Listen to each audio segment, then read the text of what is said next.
What is going on, y'all? I'm top 10 in the world with a bunch of different Iron Patriot decks. It is an exceedingly strong card. Let's take a look at my top 10 Iron Patriot decks for you to play on day one of this fascinating new metagame. Let's start with what Iron Patriot is. Iron Patriot is a mid-range card. And I know people sometimes wonder, KM, what do you mean by mid-range? I mean a deck that wants to curve out and have a bunch of points while also maintaining some level of genuine interaction with your opponent. A deck that is not built very heavily on synergy. It can have sort of sub-themes of synergy, but it's not only about those synergy pieces the way something like Move Bounce might be.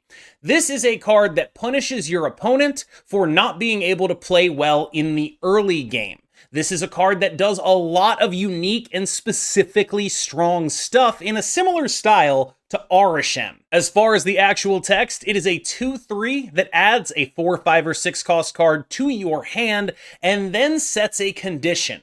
If you are winning the Iron Patriot lane, or the lane where Iron Patriot revealed, and this is very clear, it is the lane that it revealed in, not the space that it's in, Iron Patriot will then discount that card you got by 4. Now, the reason I bring that up is because there are situations where, say, your opponent quakes the lane away. Iron Patriot's buff applies to the lane. So it's part of the on-reveal effect, meaning you can't Red Guardian it away, but you can quake it away because it is attached to the actual lane that Iron Patriot reveals on.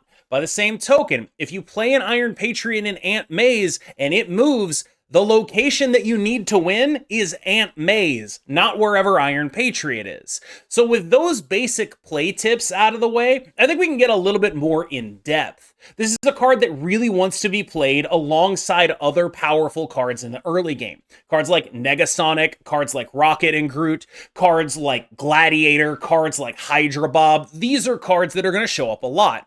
This is also a card that is a card generator. So other cards that may show up a lot are cards that synergize with card generators. Devil Dinosaur, things of that nature. Snow Guards and Quinjets and Kate Bishops are also in a lot of these decks. The other thing that this card does that I think is relatively unique is provide power from a small body. So one of the things you'll see is that there are a lot of decks that are sort of eschewing the massive top end, stuff like Ajax, for example, and just playing this card and a couple of other things as a way of managing to get there without actually having to run the big stuff in your deck, where it can be pretty clunky.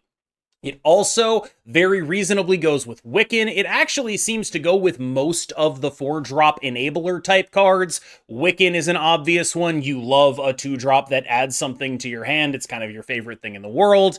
You also have stuff like the varying amounts of anti-venom. One of the interesting spots that this card runs into is it doesn't go as well with Malekith as you would like.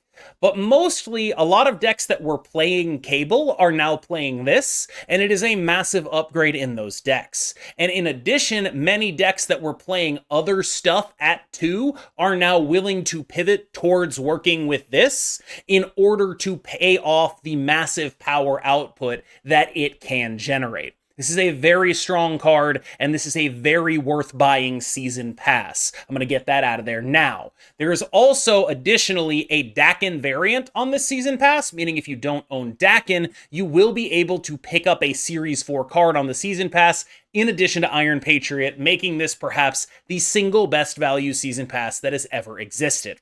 With that said, let's get into the decks. My first instinct was to take the Ajax shell and adapt it to Devil Dinosaur as a way of trying to make this synergize. One of the things that I noticed about playing this list is that Victoria Hand didn't really seem to do anything in the deck. A lot of people are playing Iron Patriot and Victoria Hand, and that can be useful, but I think Victoria Hand benefits more from a coherent strategy that is built around this stuff rather than anything else. And she definitely doesn't like going in a deck that has Malekith and Anti-Venom in it, because those cards are so often what you are doing on 4 and 5. If your 4 and 5 are spoken for, Victoria Hand isn't going to be adding as much to a deck like this, because those are normally the turns when you are playing stuff that she is going to be buffing.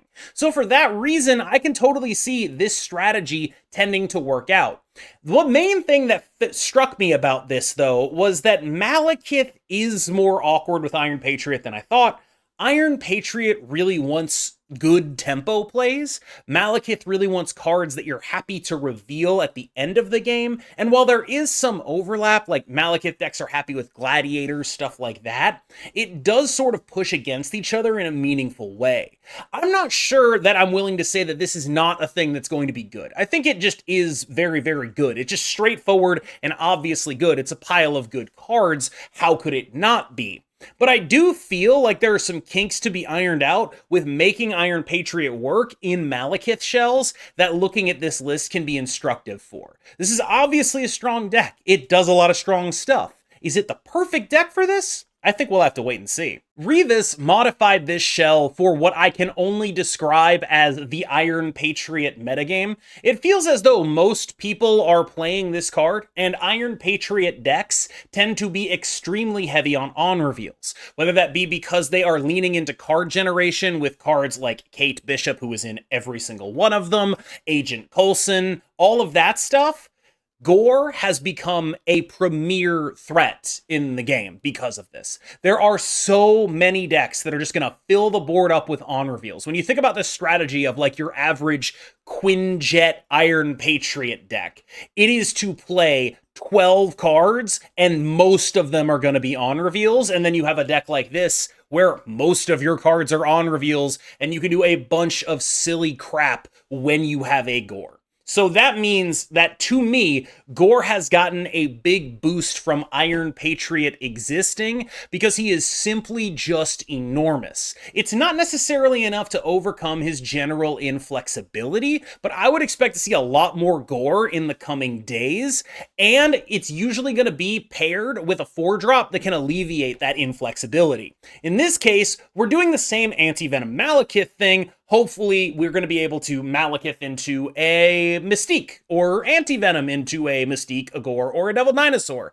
You can sort of see what this deck is trying to do. It's like the previous one, but it's less mid-rangey and more over the top, meaning that it has some fairly good matchups into mid-rangey decks because it is able to go over the top. To fully invest in Iron Patriot, I think looks a lot like this, and this kind of deck is what is, I think, what Iron Patriot lists are going to look like in the future.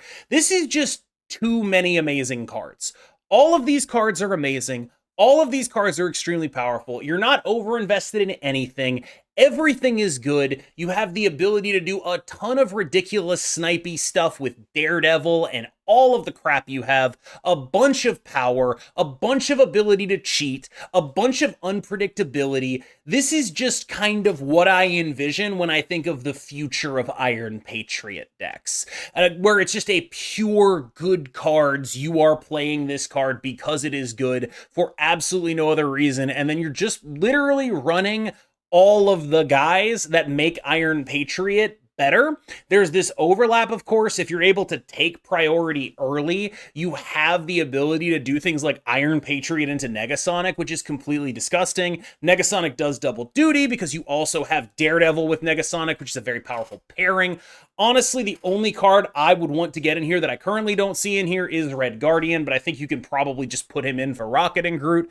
There's a bunch that this deck can do, and I think it's very specialized towards being the best of these decks in mirrors as well. We talked about how the strategy to go over the top was very relevant in these mirrors, and it can be, but I think the strategy of Quake into opposing Iron Patriots is devastating. That is a snap condition. It is horrible to play against a Quake because Iron Patriot's ability gets attached to the location that he's at. So if they Quake and move that location over, you don't get the Iron Patriot discount. It is a big deal. This list is built fairly similarly, where it's really just looking to do something unfair at some point in the game. Like, all that's really attempted to be happening here is just like, at some point you're gonna Wiccan or Anti-Venom them, and you're just gonna have a bunch of energy, you're just gonna do a bunch of cheap, unfair stuff.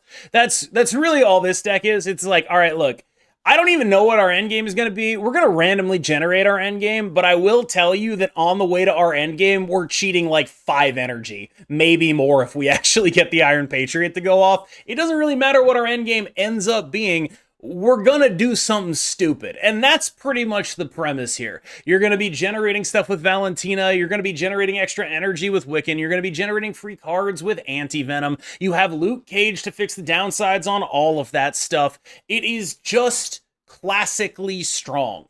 I'm not sure that this is exactly what I want, but once I really sort of grokked that Malekith doesn't work as well with Iron Patriot as I would want it to, it kind of makes sense to be like, all right, well, I can't run Malekith. Let's go to Wiccan. And there's a lot of people doing that, and there's a lot of upside to that. This was the one that I liked the most, the version of the like Wiccan sort of deck that plays Iron Patriot that I like the most. But it does have a notable downside here, and it's not really able to fight for Iron Patriot lanes in a real way. So it's going to be reliant a lot on putting the Iron Patriot where your opponent is not going to be playing it. If you ever end up with Iron Patriot on Iron Patriot, usually they're going to be able to do better than you unless you have a Hydra Bob. Like, you're not beating a Gladiator on an Iron Patriot lane most of the time. And so this list is very much like, he's there, but you're not really here for him. You're just doing a bunch of unfair stuff and hoping it compounds into energy cheat galore and just enough stats to win the game. Ica put a similar list together that I think is really interesting because of the usage of Collector. One of the things you'll notice about these Iron Patriot decks is there's like a varying degree of investment along Iron Patriots lines, where it's like, okay, I am an Iron Patriot deck. What level of investment should I have in Iron Patriot as a sub-theme or as part of a larger theme of putting cards in my hand? Do I want to play Devil Dinosaur? Do I want to play Gorr? Not really necessarily part of that sub-theme, but in terms of generating a bunch of stuff that makes Gorr really big, it kind of does count in my opinion. Do I want to play Sentinels? Do I want to play Collector?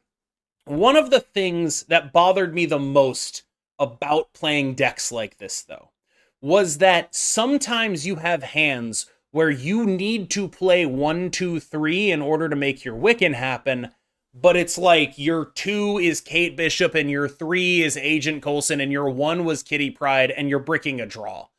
And that's the thing that I mostly don't like about the heavy investment in those, where you have this like, it works, but there are going to be hands where there is too much of a good thing, where in order to make your Wiccan be online, you're bricking draws. And bricking draws, I really should stress this, the decks that people play right now are so good with cards that are so strong in them that bricking draws is really meaningful. I know you're looking at this and being like, oh, well, you brick a Sentinel, who cares? But like right after that Sentinel could have been your Wiccan. Right after that Sentinel could have been your Devil Dinosaur. This deck does not have a huge amount of points if you're bricking draws and you can't get to your bigger stuff. It does matter. If you want to go even smaller ball, this list was cooked up by Stefan, who is typically kind of a super giant gamer, and I don't think anyone should be surprised to see the Negasonic Daredevil combo in here, but he leans further into the Fenris Wolf style of this deck, where it's like, okay, I'm going to solve problems, and then I'm going to turn those problems into an advantage for me. One of the things that I've noticed is there's just kind of a lot less in terms of stuff like Alioth running around. There's a lot less Red Guardian running around, and that can make a more reactive version of this deck make a lot more sense, because you are able to do things like Fenris Wolf, your opponent's Gorr that you Shang-Chi'd, right? There is kind of a lot of like, oh, I'm randomly generating a bunch of dudes and playing them, and if they're vulnerable to Shang-Chi, they're vulnerable to Shang-Chi. There's a lot to be said for a deck like this that I think is almost, I would describe it as a Serra tech deck without the Serra. This is a deck that is looking to use Iron Patriot to cheat the energy that Serra would normally give you, and then the rest of the deck is really dangerous tech cards and stats. It's another deck that has some real power in terms of guaranteeing the win on Iron Patriot lanes. Gladiator, Copycat, Rocket, and Groot, all extremely powerful in that context. Of course, we also run Hydra Bob.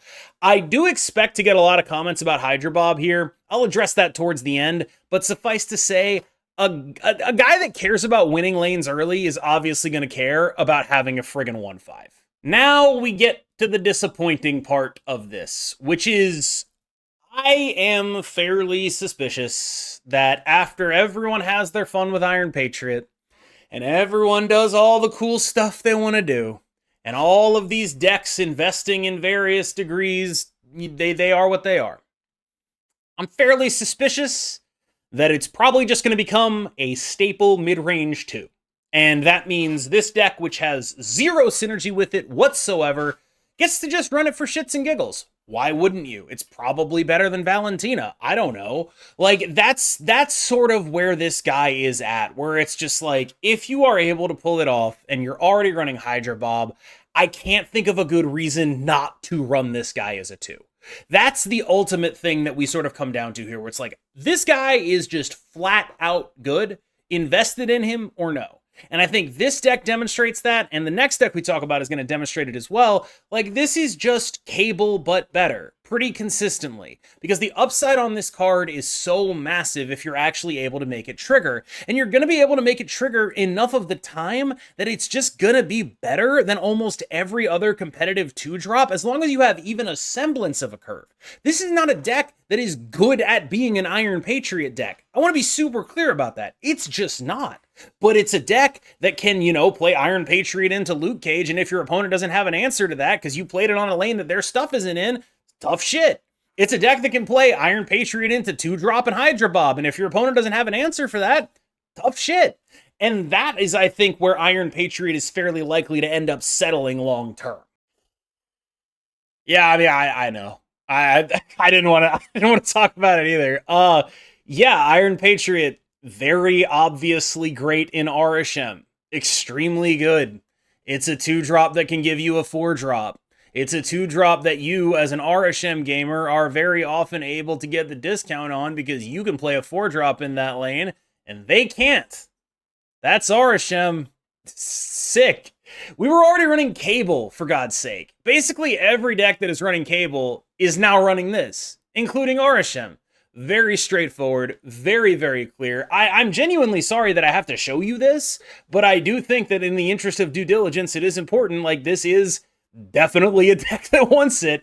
And I also think that this is more fuel to the fire of my conspiracy theory about how they're trying to make RSM more expensive. They make it so you can only play 4-drops, like right as they released Doom 2099 and Galacta. Valentina replaces Agent Coulson as a staple, and now the Season Pass card is replacing Cable. I see you, Second Dinner. I see you, Glenn Jones. I know what you're doing. I am on to you, sir. Remember when I said that it just sort of goes with basically all of the good 4s? Like, this is sort of ultimately my frustration with Iron Patriot, because like, it's like, wow, go look at KM's 10 Iron Patriot decks, right?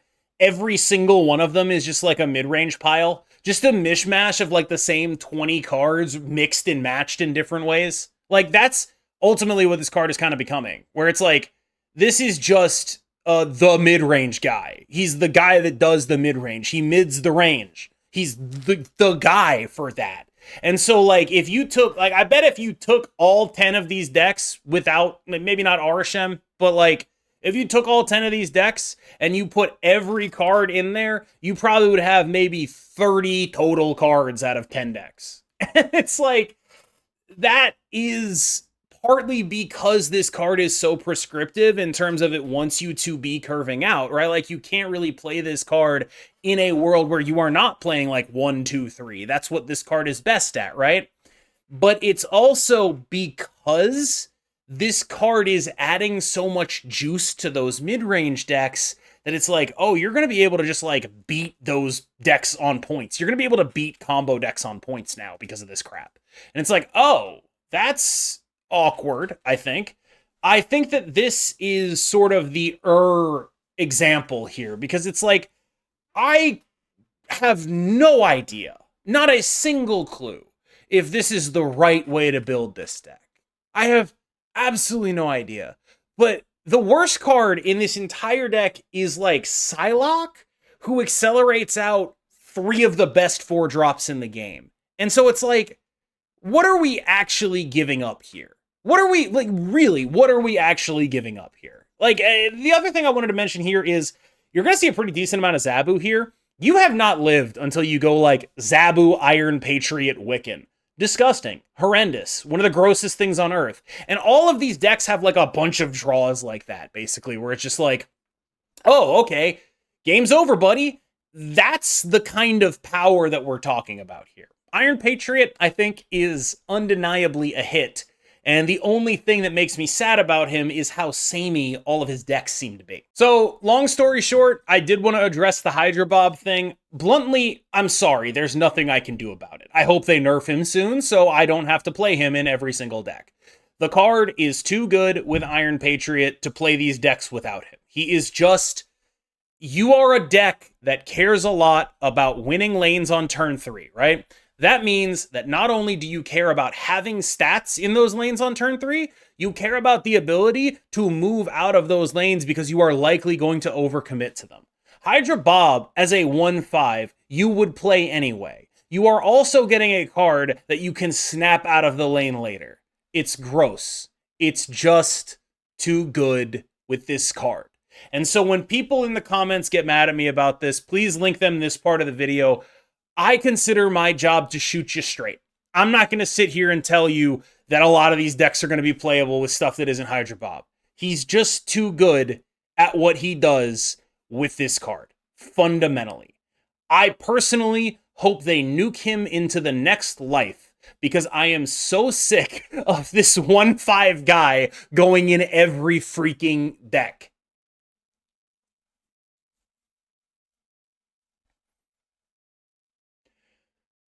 All right, y'all. Thank you so much for watching. In case you aren't clear on this, I do think Iron Patriot is a purchase basically no matter what. This is an excellent Season Pass card, a very strong one, and it is also on a Season Pass with the first ever Series 4 card in the form of Dakin that we have ever gotten. So not only are you getting a very good card, you are also getting a Series 4 card if you do not already own Dakin, making this $10 Season Pass already the best value in the game even better. There is no better way to spend your money in Marvel Snap than the Season Pass. There just isn't. And this is probably the best Season Pass ever. Which makes it even more baffling that Premium Season Pass is what it is. Don't buy that. Why are you going to buy Abomination? What are we doing here? Anyway, thank you so much for watching. I've been KM Best. I hope you enjoyed the rundown, and I will see you in the next one. Keep being phenomenal.